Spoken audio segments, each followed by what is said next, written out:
You're watching Goal.com's mid-season review focusing on the biggest clubs in Europe. Up for discussion is Chelsea, and there's only really one place to start with this one, Matt, the manager, or interim manager, which you think says a lot, Rafael Benitez. I think it does. I think it was a strange one, for sure, because obviously Di Matteo just won the Champions League, he won the FA Cup.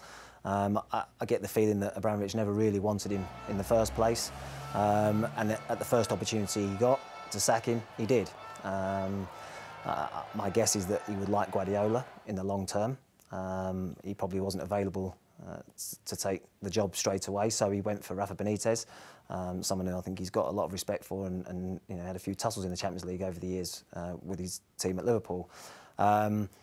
Clearly not wanted by the supporters, but certainly the majority anyway. It's going to take a monumental effort to try and turn around their thoughts on him. So that's going to be difficult in the long run. The interim manager thing, I just think it's very strange. I think it just, you know, his authority in the dressing room straight away is diminished. I think the players look at it and think, well, it's interim manager. It doesn't really matter what we do because he'll be gone in the summer. You know, if we play well, then so what? If we don't play well, so what? Because there'll be someone else in charge come the summer. Out the Champions League, it's a huge disappointment for them. I say out of touch in the title race. Well, I don't know. I still think that they could get themselves back into that. And Man City turned around an 8-point deficit with 6 games to go last year. So you still got to feel that with the players they've got in their squad and the quality they've got in their squad, that they could still challenge for the title.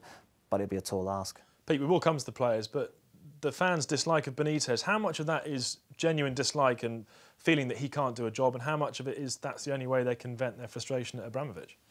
Well, Murray, I do think that you're precisely right. I don't think they can boo Roman Abramovich when they go to Stamford Bridge, because he's to thank for absolutely everything that they've achieved in the past decade or so.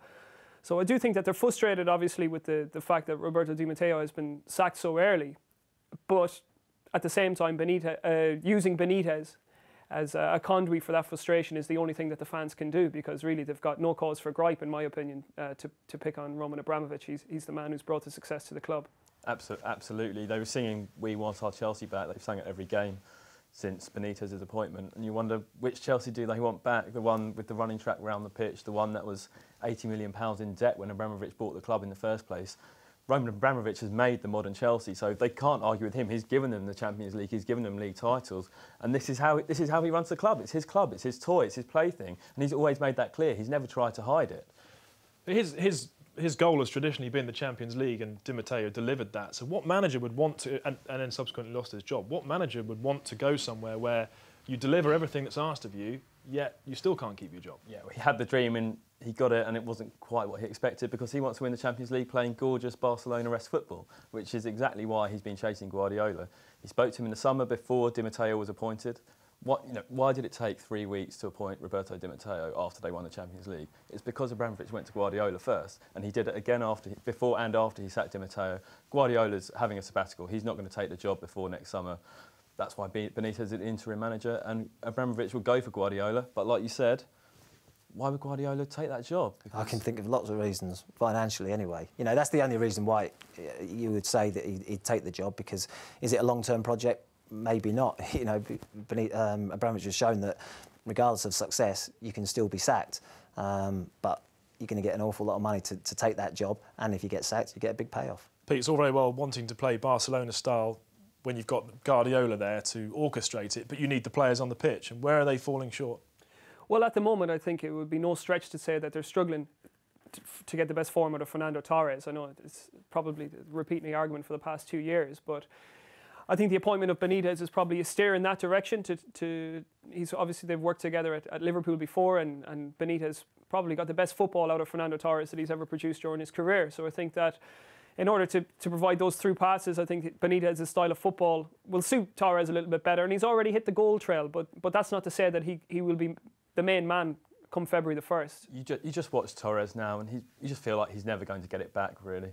We've been waiting for 2 years for Torres to find the form that he showed at Liverpool, and there's just something missing, the sharpness, the pace, and that's why they want Rafael Falcao. It's 46 million, but he's a goal scorer. He's he's the next big thing? I think the excuses are beginning to run out for Fernando Torres. I mean, you know, if initially it was a big fee he went for, it didn't quite happen for him.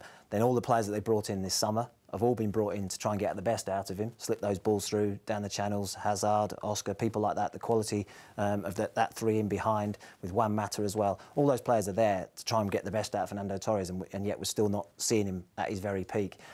He'll be looking to strengthen up front for sure. Who he gets or who he'll be able to get in January is a different question. It might have to wait until the summer. Falcao, for instance, will be the one that I would imagine he's most likely. I'm pretty sure they will sign Falcao. There's been a lot of groundwork done on that deal with his agent and his family and the player himself.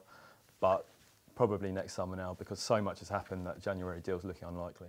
All right, thanks, guys. So we'll keep a close eye on that. For all matters Chelsea and everything football, all the latest news and analysis, go to goal.com.